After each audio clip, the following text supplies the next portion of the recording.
봄꽃들이 화사한 얼굴을 내밀어 마음껏 뽐내더니 단 한 번의 비바람에 화려했던 맵시들을 모두 떨구었습니다. 일주일간 평안하셨는지요? 한 시인은 한 해 4번 탈바꿈하는 자연의 변화를 이야기하면서 인생은 평생에 한두 번 바뀔지 아닐지를 한탄한 적이 있는데요. 인간의 고집스러운 자아가 원래 그런 것이 아닌지 되묻게 됩니다.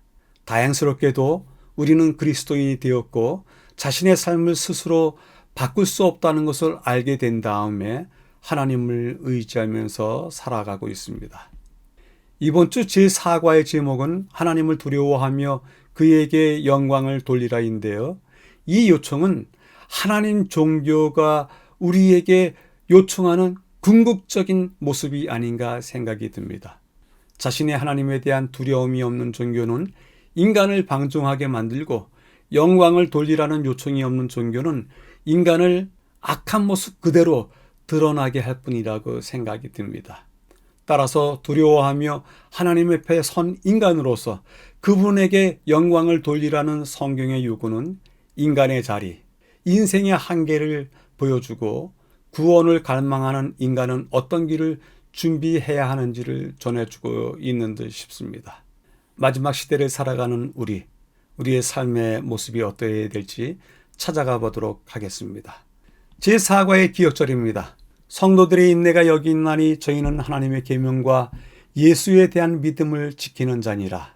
하나님을 두려워하며 그에게 영광을 돌려야 되는 그 대상들, 그 성도들, 그들은 어떤 사람인지 묻고 대답을 여기서 얻게 됩니다. 이 기억절 속에 있는 표현 자체에 다소간의 논란이 있습니다. 지금은 단순하게 성경절을 읽고서 지나가고 다섯째 날 부분에서 면밀하게 다루도록 하겠습니다. 비록 분주한 한 주가 되시더라도 다섯째 날에 다룰 문제가 무엇인지 꼭 확인해 보시길 바랍니다. 기억절을 요약해 보도록 하겠습니다. 하나님의 계명과 예수에 대한 믿음을 지키는 자들, 인내하다. 매일의 주제입니다. 일요일 하나님을 두려워하며 월요일 하나님을 경외하고 순종하기, 화요일 하나님 중심의 생활, 수요일 하나님께 영광을 돌리라, 목요일 요한계시록에 이기는 자들. 각 날의 내용이 무엇인지 설명하지 않더라도 제목만으로도 그날 있을 이야기들이 다 드러난 제목이었습니다. 이 5 이야기는 세 천사의 기별에서 처음 이야기되는 것은 아니고요. 하나님의 종교의 특징으로서 시내산에서부터 오늘에 이르기까지 지속되어 왔고 마지막 시대 세 천사 기별로서 요약되고 최종적으로 만들어진 버전이 아닌가 생각할 수 있습니다. 특별히 우리가 이번 주 공부하게 되는 이야기 속에요. 두려움, 경외, 순종, 하나님 중심으로 살아가기, 영광 돌리기, 이기기 이런 것들은 마지막 시대라고 해서 이 시대에 맞는 이야기인 것만이 아니고요. 이제까지 살아왔던 모든 시대의 모든 성도들이 이렇게 살아와야 했습니다. 따라서 이번 주 이야기는 하나님 종교에서의 하나님과 우리 사이의 근본에 대한 이야기, 믿음의 초석으로서 닮아가야 될 이야기를 다루고 있습니다. 전체 내용은 본문을 확인하면서 세세하게 확인해 보도록 하고요. 이 본문의 주제를 구성해 본다면 일요일을 서론으로, 월, 화, 수를 본론으로, 목요일을 결론으로 정할 수 있을 듯 싶습니다. 지난주에 새로운 공부 방법을 제안하고 함께 연구해 보자고 말씀을 드렸는데요. 제안은 매우 단순한 것이었습니다. 한 페이지 안에 한 페이지 전체 이야기를 대표하는 중요 단어를 찾아보자. 그리고 그 단어를 중심으로 해서 주변 이야기들을 정리해보자. 그래서 이야기를 꾸려나가면 좋은 공부되고 충분한 공부가 된다 말씀을 드렸는데요. 중요한 단어를 찾아내는 것도 어렵지 않습니다. 반복되는 단어가 보인다. 어느 특별한 의미와 개념을 품고 있는 단어가 보인다. 그러면 그 단어를 선택하면 중심어가 됩니다. 교과반에서요, 한 사람이 하루씩 그 하루에 대한 이야기를 5분씩 사용하여서 일주일 공부를 한다면요, 30분 넘으면 충분히 끝낼 수 있습니다.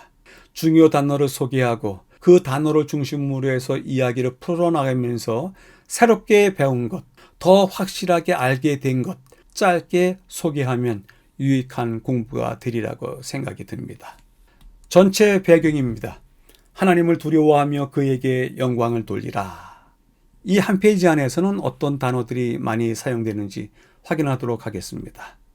종말, 마지막, 종말과 마지막 사건들, 종말의 상징, 닥칠 일. 한 페이지 안에 종말이라고 하는 단어가 계속 반복이 되고 있습니다. 이 전체 배경과 전체 이야기는 종말에 대한 이야기로 이끌리겠다. 감을 잡을 수 있겠고요. 그것에 대한 배경으로서 키에르케고르라고 하는 철학자이자 신학자가 들었던 비유를 설명합니다. 키에르케고르는 이 비유 속에서 세상은 아무리 위기에 찬 경고일지라도 농담과 착각 속에서 박수가채 속에서 맞이하게 될 것이다 라고 전해주고 있습니다. 베드로도 이 종말에 대한 이야기를 홍수 사건과 비교해서 말씀을 주셨는데요. 주님의 날은 도적같이 갑자기 올 것입니다. 그 날에는 하늘이 큰 소리를 내며 사라지고 천체는 불에 타서 녹아버릴 것이며 땅과 거기 있는 모든 것이 타서 없어질 것입니다. 그날에 하늘이 사라지고 땅과 거기 있는 것이 모두 다 없어질 테인데도 불구하고 그것이 도적같이 오다 보니까 많은 사람들이 실감하지 못하고 갑자기 마지막을 맞이하게 되는 것입니다. 지금은 심각한 위기의 때입니다. 닥칠 일에 대한 경고도 받았습니다. 이제는 대비해야 될 때인 듯 싶습니다. 요약해보면요. 우리에게 주어졌던 예고가 현실적으로 위기감으로 변해야 됩니다. 우리가 이제까지 받았던 권고가 경고로서 우리 마음속에 변해야 됩니다. 그렇지 않고 여전히 예고편이 되고 권고로서만 남아있다고 하면 우리가 마지막 날을 잘 대비할 수 없을 것입니다. 그래서 그러한 질문을 해보게 됩니다. 오늘과 종말 사이에 그러한 긴장의 때에 우리가 살고 있는데 정말 긴장하고 있는가? 우리가 매일매일을 살아가면서 종말에 대한 긴장을 느끼고 확인하면서 살아가게 되길 바랍니다. 첫째 날입니다. 하나님을 두려워하며 두려움, 완전히 순종, 자기중심적인 태도, 두려움, 복종, 자기중심적, 복종하기. 첫째 날에서는 두려움과 복종이라고 하는 단어가 많이 나고요. 반대 개념으로서 자기중심적이다. 이런 단어가 보입니다. 요한계시록은 우리로 하여금 재림이 임박했다. 그래 준비하라. 그리고 하나님의 계획을 드러내는 마지막 호소로서 온 인류를 위한 기별을 쏟아내고 있습니다. 요한계시록 자체가 그렇습니다. 이것은 요한의 계시가 아니고 예수 그리스도의 계시라 1장 1절에 그렇게 쓰고 있습니다. 예수님이 직접 주신 계시입니다. 요한은 단지 그것을 기록했을 뿐입니다. 이 계시를 쏟아내신 분은 그리스도이십니다. 예수님이십니다. 온 인류를 위한 마지막 기별로서 그렇게 합니다. 때문에 우리가 두려움을 가지고 복종해야 되는 것이 당연하지 않는가. 너희가 하나님을 두려워하라 했을 때 그 두려움이라고 하는 단어가 포베오라고 쓰입니다. 지금 시대의 포비아라고 하는 단어로 익숙한데요. 무엇 공포증이라고 할 때 포비아라고 하는 단어를 많이 씁니다. 그 두려움이 그 단어입니다. 하나님을 두려워하라. 포베오에서 나온 단어 포비아입니다. 근데 이 단어가 어디에서 쓰이냐면 마태복음 9장 8절에서 쓰입니다. 무리가 보고 두려워하며 이런 권능을 사람에게 주신 하나님께 영광을 돌리리라.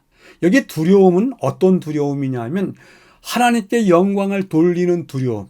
마태복음 9장 8절은 그래서 세 천사의 기별에 사람들이 두려워하고 영광을 돌려야 되는 그 모습과 똑같은 모습으로서의 주님의 권능이 각 사람에게 나타났던 것입니다.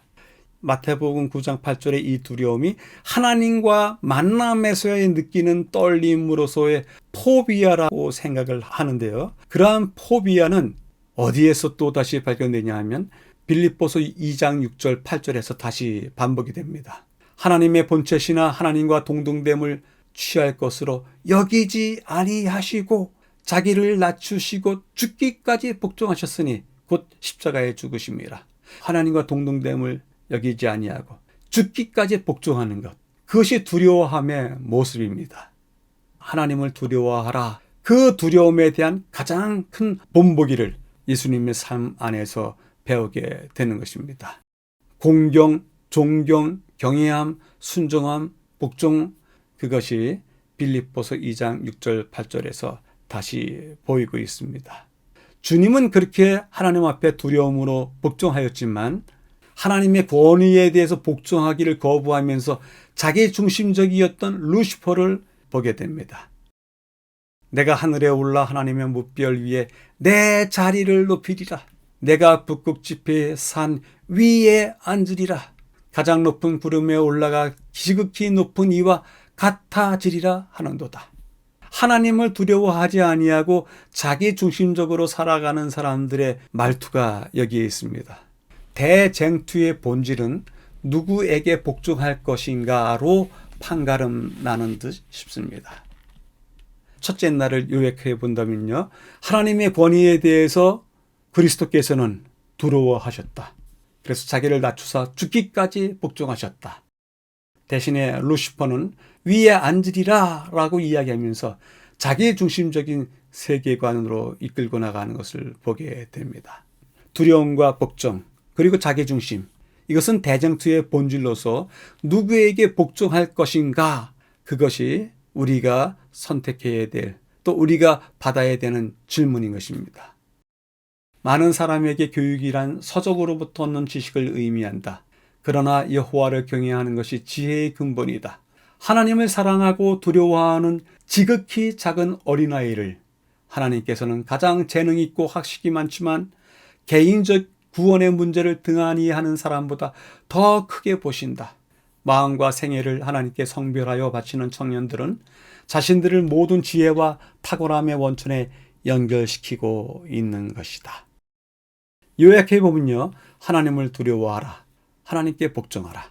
그렇다면 질문을 해봅니다.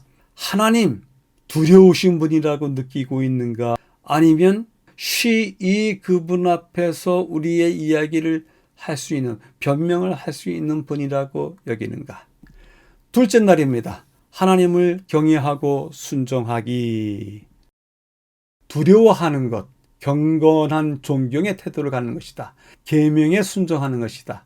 은혜, 순종의 필요, 경건하고 순종하고 경외하는 일이다. 둘째 날은 여러 단어가 나옵니다. 기본적으로 가장 중심에는 무슨 단어가 있냐면 두려워한다라고 하는 단어가 있습니다. 이 두려워한다고 하는 단어의 또 다른 표현이 경외한다는 것입니다. 하나님을 경외하라. 하나님을 두려워하다. 같은 의미입니다. 두려워하는 반응을 바깥으로 내보이는 것이 무엇이라고요? 경건한 존경의 태도를 갖는 것, 계명에 순종하는 것, 은혜에 대해서 우리가 반응하는 것, 경건히 사는 것, 이런 것들이 하나님을 두려워하는 자의 모습이라고 이야기를 합니다. 그렇게 이야기를 하면 둘째 날에 여러 동일하지 않은 단어이지만 반복되는 단어들을 설명할 수가 있습니다. 두려워하다, 율법을 지키면서 믿음에 순종하는 것이 두려워하는 모습이다. 두려움을 은혜로 느끼다, 경건히 행하고 순종하며 살아가도록 하는 은혜가 두려움의 또 다른 모습이다. 구원, 예수뿐이야. 예수만 믿으면 돼. 예수의 사랑이 다야. 그렇게 말하지만 구원에다 적용시키는 것은 맞지 않다. 복음은 구원의 모든 것이라고 또한 이야기할 수 있지만 그러면서 그들이 율법을 부정한다. 순종을 최소화시킨다. 원칙을 축소시킨다.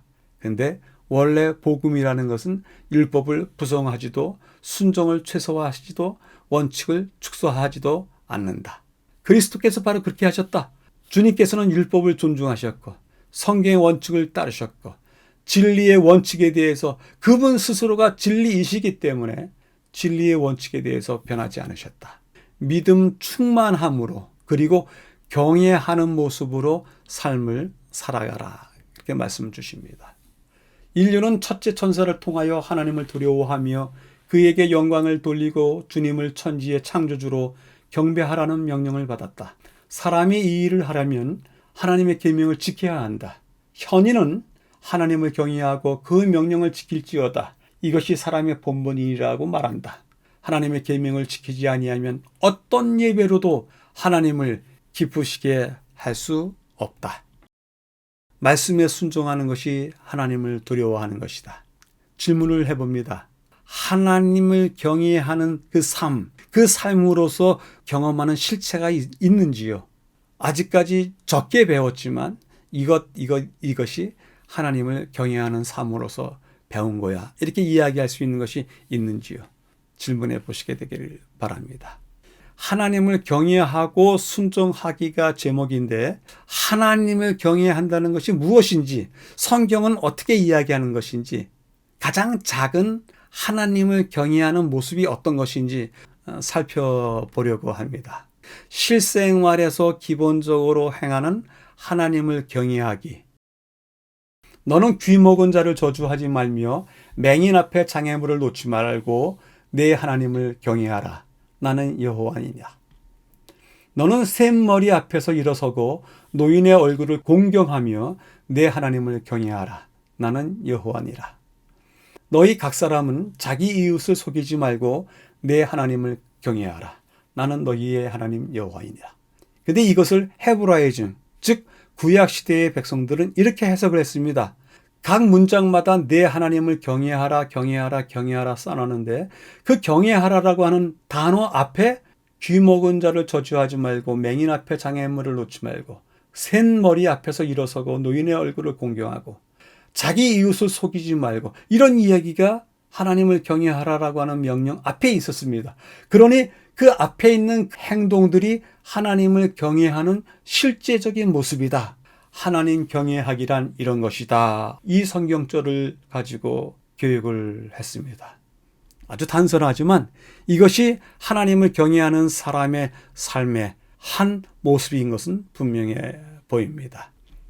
셋째 날입니다. 하나님 중심의 생활, 삶의 중심, 자기 중심주의, 진정한 중심, 중심 쟁점, 마음, 사고방식, 생각. 셋째 날에도 중요한 단어들이 좀 여러 가지로 분포되어 있다 생각이 드는데요. 가장 중심되는 단어는 맨 위에 나오는 삶의 중심에 있지 않는가. 그 중심이 무엇이냐? 마음이다. 마음이 인간의 중심이다.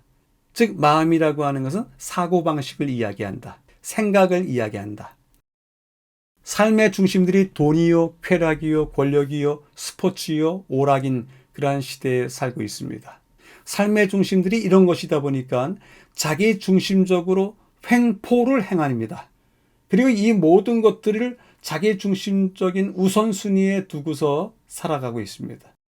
삶의 중심의 전환이 이루어져야 되는데 그 전환이 쉽지 않은 듯 싶습니다. 대쟁투의 중심 쟁점이 무엇이라고요? 누가 마음을 차지할 것인지, 누가 생각을 지배하는지가 대쟁투의 중심이랍니다. 우리의 마음을 차지한다, 생각을 지배한다, 대쟁투. 이것은 아주 격한 쟁투가 될 수밖에 없습니다.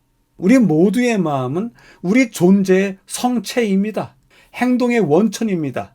사고방식의 근원입니다. 때문에 마음을 어디에 둘 것인지 확실히 해야 될 것입니다. 너희 안에 이 마음을 품으라 곧 그리스도 예수의 마음이니 이렇게 본문에 설명을 주시고 있는데요. 품으라 라고 하는 말의 뜻이 어떤 의미를 가지고 있는지 또 함께 보도록 하겠습니다. 결론적으로 먼저 이야기한다면요. 품으라, 우리에게 허용해라, 선택해라, 그것을 자발적으로 해라 이런 의미가 들어있다고 합니다. 허용하고 선택하는 우리의 자발적인 행위가 없이는 우리가 위의 것이 아니라 늘 세상의 것을 갖다가 선택할 수밖에 없다고요. 그러니 의도를 가지고 그리고 신중히 선택하고 품고 살라고 이야기를 해줍니다. 너희 안에 이 마음을 품으라 곧 그리스도 예수의 마음이니. 단순하게 영어 성경에는 have, 가져라 명령법을 썼습니다. 헬라어 성경에는 조금 다르게 쓰였습니다. 의미가 조금 더 확실하게 쓰여 있는데요. 프로네이테라고 하는 단어 속에는요. 시제로 봐서는 현재형이고 법으로 봐서는 명령법입니다. 그리고 태로 봐서는 능동태입니다. 현재형으로서 명령법을 쓰면 반복적으로 지속해서 하라. 행동을 그렇게 하라. 언제 한번 품고 또다시 잊혀졌다가 또 언제 한번 계기가 되어서 품고 그런 것이 아니고 지속적으로 반복적으로 계속해서 품어라 라고 하는 명령입니다. 그리고 그것이 능동태이기 때문에 내가 스스로 그렇게 하라. 자발적으로 하라. 의도적으로 그렇게 하라. 그런 뜻이 그 안에 숨겨져 있습니다. 기도하는 시간과 장소는 하나님께서 그곳에 임하여 계심으로 거룩하다. 또한 태도가 경건하면 경외심이 더욱더 깊어진다. 시편 기자는 여호와를 가리켜 그 이름이 거룩하고 지존하시도다라고 하였고 천사는 여호와의 이름을 부를 때 그 얼굴을 가린다. 그런즉 타락하고 죄 많은 우리 인간이 여호와의 이름을 말할 때 얼마나 경건하고 두려워하는 태도를 취하여야 하겠는가. 저는 이 영감의 교훈의 말씀 읽고서 솔직하게 놀랐습니다. 물론 설교로서 또 그렇다라고 하는 이론으로서 천사가 여호와의 이름을 부를 때 얼굴을 가린다. 이렇게 이야기할 수도 있었습니다. 그런데도 불구하고 그런 이야기 자체도 자주 듣지 못했습니다. 천사는 여호와의 이름을 부를 때 그 얼굴을 가린다. 타락하고 죄 많은 우리 인간이 여호와의 이름을 부를 때 얼마나 경건하고 두려워하는 태도를 취하여야 하겠는가. 비록 여호와라고 하는 단어는 아니지만 우리가 너무 흔하게 하나님이라고 하는 그 이름을 부른다라고 하는 생각이 듭니다. 특별히 하나님의 이름으로서 여호와라고 하는 이름은 매우 중요한데요. 이 이름이 얼마나 두렵고 떨리는 이름인지 옛적 이스라엘 백성들은 여호와라고 하는 단어를 저렇게 써놓고서 저 글자를 읽는 법을 저대로 읽지 아니하고서 다르게 읽음으로써 저 글자를 어떻게 읽어야 되는지 잊어버렸습니다. 그래서 저 단어를 여호와라고 읽어야 될지 야훼라고 읽어야 될지 읽는 법을 잊어버렸는데요. 저 네 글자를 테크라그람마톤, 테크라그람, 즉 신성한 네 글자라고 이야기를 합니다. 비록 글자는 쓰지만 소리내서 읽지 않는 것입니다. 두려워서 읽지 않는 것입니다. 그래서 저 글자가 나오면 대체어로서 나의 주님이라고 하면서 아도나이라고 다르게 읽었습니다. 너무나 신성한 네 글자이기 때문에 그렇게 읽었습니다. 기도할 때는 저 이름이 나오면 엘로힘 그렇게 읽었습니다. 그리고 일상적인 대화에서는 여호와 하나님 이런 단어들을 쓰지 않고 하셴 그 이름, 그분 이름 취급을 했습니다. 마음, 인간 내면의 성체이다. 성체를 굳건하게 쌓아 올리고 높이 쌓아 올리라. 여러분들이 개인적으로 쌓기를 원하는 우리 마음의 어떤 부분들이 있습니까? 어떤 마음을 더 높이 쌓고 어떤 부분을 더 두텁게 쌓아야 되고 할지 우리 자신은 알고 있습니다. 한 번쯤은 생각해 보아야 되지 않는가 제안을 드려봅니다. 넷째 날입니다. 하나님께 영광을 돌리라. 영광을 돌리라. 영광과 능력이 우리 하나님께 있도다. 영화롭게 하라. 영광을 돌리라. 영광을 돌리라. 영광을 돌리라. 영광을 돌리는 것에 대한 얘기가 계속되는군요. 거기에다 넷째 날 제목도 하나님께 영광을 돌리라로 되어 있습니다. 주제어가 영광을 돌리라입니다. 그러면 이 영광을 돌린다라고 하는 말의 뜻이 무엇인지 살펴봐야 되겠군요. 영광을 돌리다. 이 영광을 돌리다라고 하는 단어를 하나님께서 심판하시는 일과 연관시켜서 사용됐다. 즉 하나님의 심판이 정의롭고 공평할 때 하나님께 영광을 돌렸다. 설명이 되어 있습니다. 구약에 나타난 예를 찾아보면 이스라엘의 하나님 여호와께 영광을 돌려 그 앞에 자복하고 내가 행한 일을 내게 알게 하라. 그러니까 영광과 행한 일, 심판 연관되어 있습니다. 그가 어둠을 일으키기 전, 너희 발이 어두운 산에 거치기 전, 너희 바라는 빛이 사망의 그늘로 변하여 침침한 어둠이 되게 하시기 전에 너희 하나님께 영광을 돌리라. 내 이름을 영화롭게 하지 아니하면 내가 너희에게 저주를 내려 영화로움과 저주, 심판 영화로움과 저주, 그리고 복이 함께 연결이 되어 있습니다. 신약에서도 마찬가지입니다. 계시록 14장 7절에서 우리가 보는 것처럼 그에게 영광을 돌리라. 그의 심판의 시간이 이르렀다 이야기하고요. 19장에도 동일한 이야기가 나오죠. 구원과 영광과 능력이 우리 하나님께 있도다. 그의 심판은 참되고 의로운지다. 영광이라고 하는 단어를 쓰면서 심판에 대한 이야기를 또 같이 쓰고 있습니다. 어떤 일의 심판, 결정, 판결이 내려질 때 그때 영광을 돌렸더라 이야기하고 있습니다. 하나님께 영광을 돌리라. 하나님의 임재하심에 거룩하게 된 성소이다. 성전이다. 우리의 몸도 하나님께 영광을 돌려야 된다. 몸으로도 영광을 돌려야 된다. 우리의 몸, 우리의 삶, 우리의 활동, 그 모든 것을 통해서 하나님의 거룩하심이 드러나도록 그분에게 영광을 돌리라 제안을 주시고 계십니다. 영광을 돌리는 일이 우리의 몸을 통해서도 이루어져야 된다. 건강한 몸과 건강한 마음이 연결되어 있기 때문에 그러한 듯 싶습니다. 결국 마음뿐만 아니라 영혼뿐만 아니라 몸까지 포함한 전 존재를 총체적으로 드리는 그러한 예배가 필요하다. 자신의 마음과 몸과 감정을 다해서 예배를 드려야 된다. 본문에는 전 존재가 총체적으로 드리는 예배, 지적인 예배를 드려야 된다 이렇게 표현을 해놨는데요.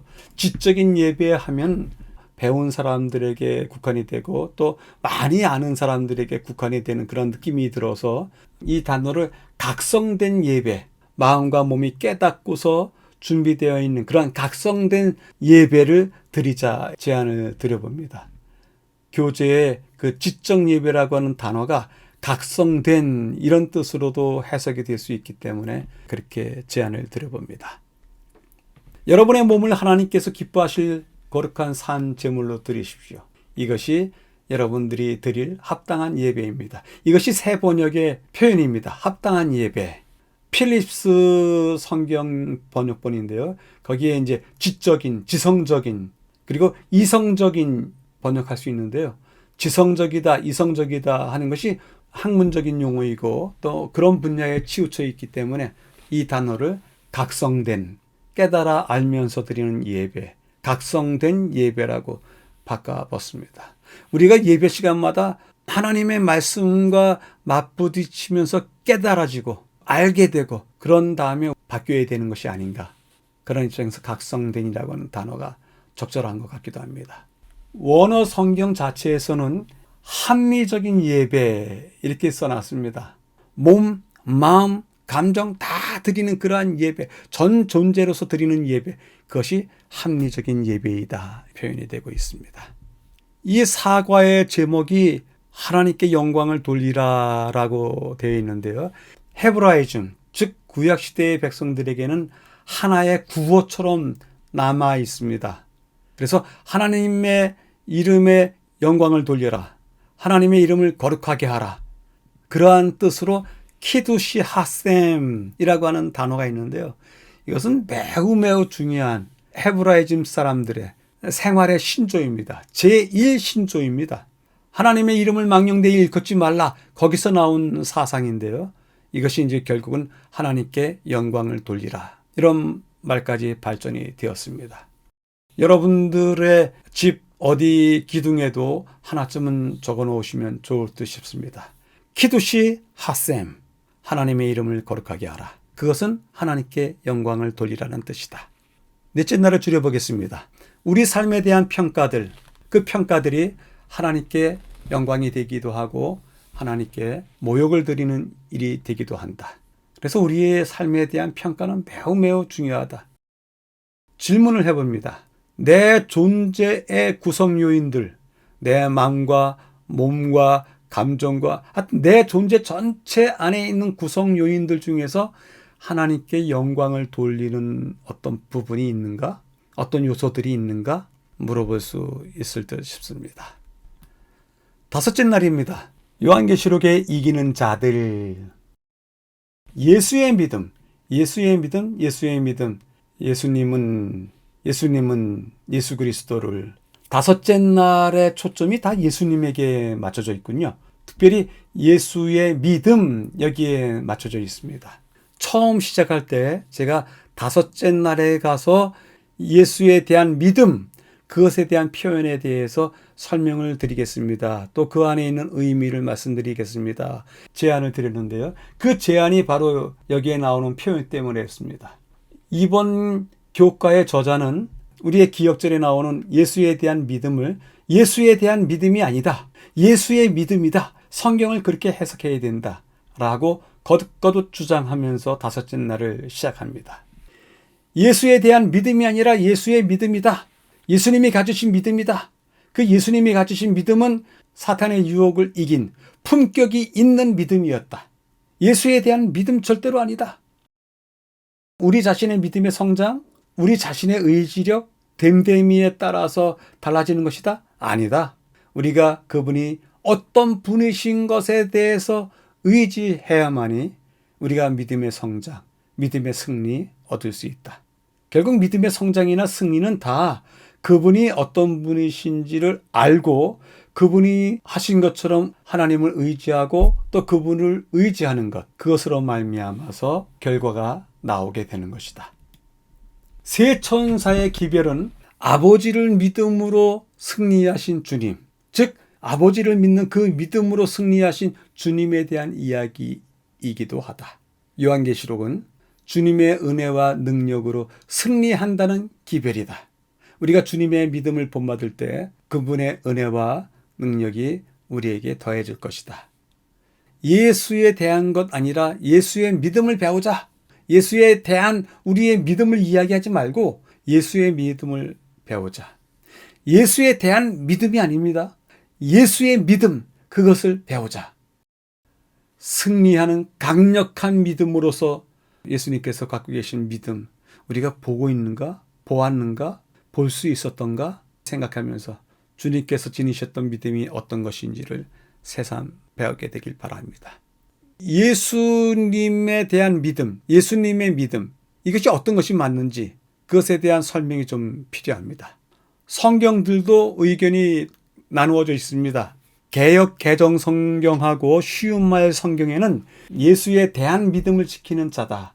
예수를 믿는 성도들에게는 이런 식으로 성도가 예수님을 믿는 것, 그것을 예수의 믿음으로 표현했고, 개역 한글과 한글 킹제임스 번역본 흠정역에는 예수의 믿음, 예수님께서 가지고 계신 그 믿음, 그것으로 나와 있습니다. 영어 성경책도 마찬가지입니다. NASB라고 하는 성경책에는 예수에 대한 믿음이에요. 성도들의 믿음을 이야기합니다. 그러나 킹 제임스 버전에는 성도들의 믿음이 아니라 예수님의 믿음, 그것을 가리키고 있습니다. 그러면 어떻게 이것을 풀 수 있을지 원어 성경을 함께 보도록 하겠습니다. 제일 마지막 부분에 바로 그 이야기가 나와 있습니다. 예수의 믿음 이렇게 쓰여져 있는데요. 두 글자로 나눠져 있습니다. 텐, 피스틴, 앞에 있는 노란 부분 한 부분하고 뒤에 예수라고 하는 부분하고 두 단어로 연결됐다 이렇게 보시면 되는데요. 뒤에 있는 예수가 앞에 있는 믿음을 갖다 주는 것입니다. 예수의 믿음. 헬라어 성경책 그리고 그 성경책의 단어들이 각 문장에서 어떻게 쓰여졌는지를 이야기하는 것이 구문론이라고 합니다. 그 구문론에 의하면 소유격이라고 하는 것이 즉 예수의라고 하는 그 단어가 소유격인데 그 소유격은 해석할 때 두 가지 방법으로 해석할 수 있다. 소유격인 예수의를 예수가, 예수께서 이렇게 주어로 해석할 수 있는 주격적 소유격이 있는가 하면 예수의를 목적격적 소유격으로 이해할 수 있다. 예수를 믿는 믿음 이렇게도 할 수 있다. 이것이 헬라어 성경을 번역하는 법입니다. 그러니까 두 개 중에 하나를 택해야 되는데 주격적 소유격을 택하면 예수께서 주어가 된 다음에 소유하신 믿음 이렇게 되고 목적격이 된다면 예수를 믿는 믿음 이렇게 되는 것입니다. 여기에서는 주격적 소유격으로 해석해야 됩니다. 그래서 예수께서 가지신 믿음, 소유격이니까 예수께서 소유하신 믿음 이렇게 해석해야만이 옳은 해석이라고 대부분의 학자들이 동의하고 있습니다.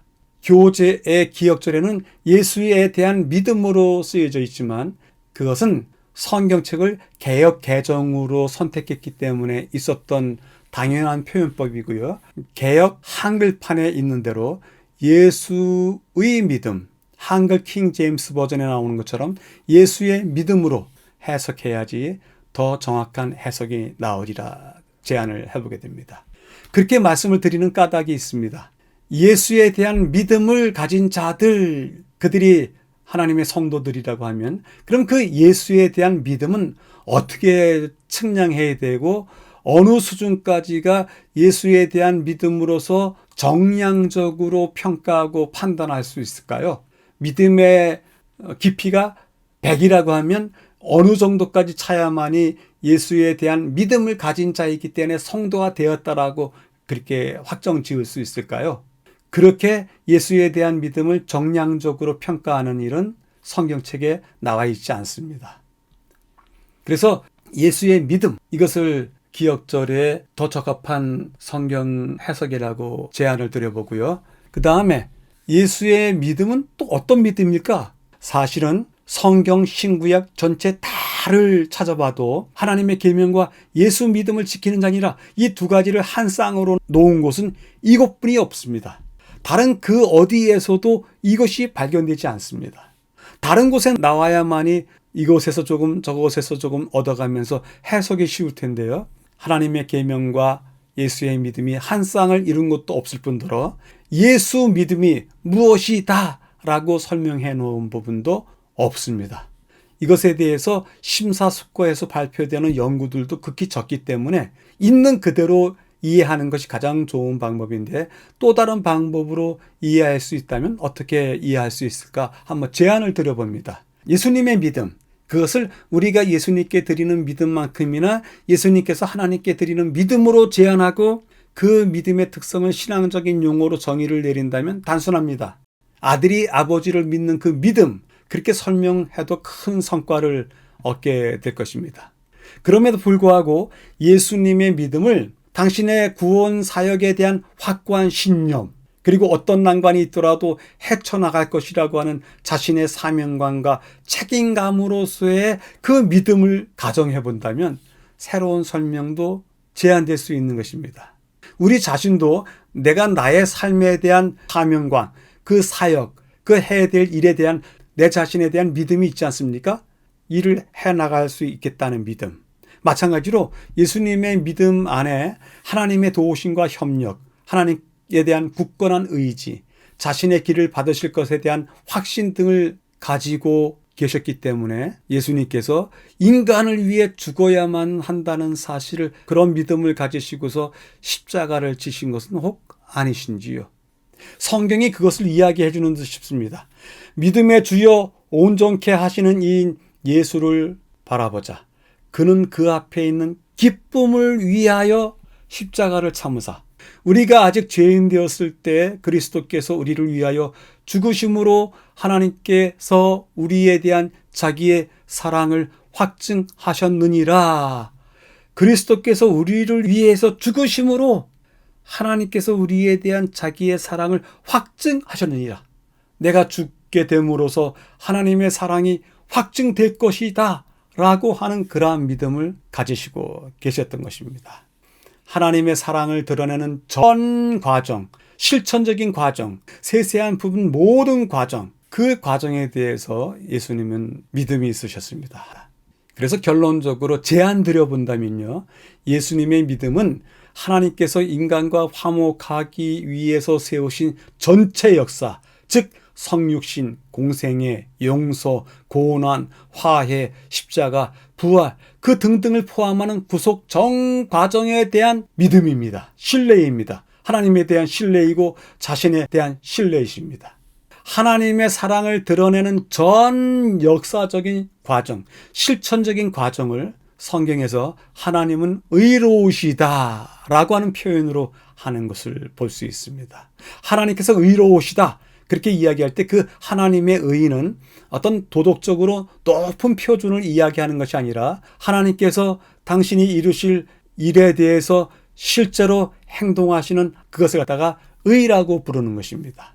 하나님의 의라고 하는 이야기까지 예수님의 믿음을 끌고 나갔냐 하면 계명과 믿음이라고 하는 이 두 용어가 예전에 한 번이라도 쓰인 적이 있으면 그것을 따라가면 됐는데 그런 용어가 나오지 않고 오직 요한계시록에만 이 둘의 조합이 나타나고 이 둘의 조합이 어떤 의미를 가지고 있을까라고 하는 데에서 좀 질문을 던져보았습니다. 그리고 생각하는 가운데 이러한 과정을 찾아가게 되었습니다.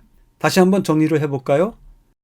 그들은 하나님의 계명과 예수의 믿음을 지키는 자니라 했을 때 하나님의 계명은 우리가 밑에 나오는 성경절에서 보듯이 하나님의 율법을 따라 우리 주 여호와의 모든 계명과 규례와 율례를 지켜 행하여 하나님의 계명은 하나님의 율법으로 이야기될 수 있습니다.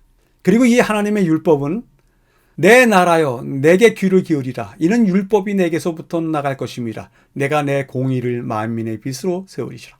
하나님의 율법에 대한 또 다른 성경의 표현은 하나님의 공의라고 하는 표현입니다. 그래서 그들은 하나님의 계명과 예수의 믿음을 지키는 자니라 했을 때 그들은 하나님의 공의를 가지고 있는 자더라. 또 다른 말로 대체시켜 볼 수가 있는 것입니다. 그리고 그들은 하나님의 계명과 예수의 믿음을 지키는 자니라 했을 때 그 예수의 믿음을 복음에는 하나님의 의가 나타나서 복음은 예수님에 대한 소식이 복음 아니겠습니까? 그래서 예수님의 믿음, 예수님에 관한 그 모든 복음, 그 복음의 하이라이트, 십자가, 그리고 그 복음이 이루고자 하는 하나님과의 화목의 전 과정들, 예수의 믿음 속에 포함되어 있고 그것을 우리는 그렇게 하나님의 사랑을 전하는 과정 속에 포함되어 있고 그렇기 때문에 우리는 그것을 예수의 믿음을 하나님의 의라고 또 표현할 수 있지 않는가. 하나님이 죄를 알지도 못하신 이를 우리를 대신하여 죄로 삼으신 것은 우리로 하여금 그 안에서 하나님의 의가 되게 하려 하심이라. 즉 예수의 믿음을 통해서 하나님의 의가 드러나게 되었다 라고 이렇게 정리를 해보는 것입니다. 따라서 그들은 하나님의 계명과 예수 믿음을 지키는 자니라 이것을 갖다가 이렇게 줄여볼 수 있지 않는가. 그들은 하나님의 공의를 그리고 하나님의 의를 지키는 자들이더라.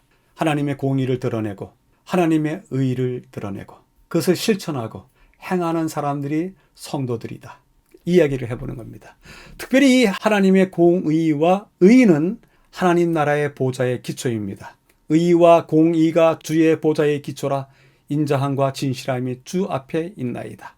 결국 세천사 기별 속에서 나타나는 하나님의 계명과 예수의 믿음을 지키는 자들은 하늘 보좌의 기초에서 나타나는 두 특성, 공의와 의를 이 땅에서도 고스란히 행하는 사람들이 하나님의 성도들이다.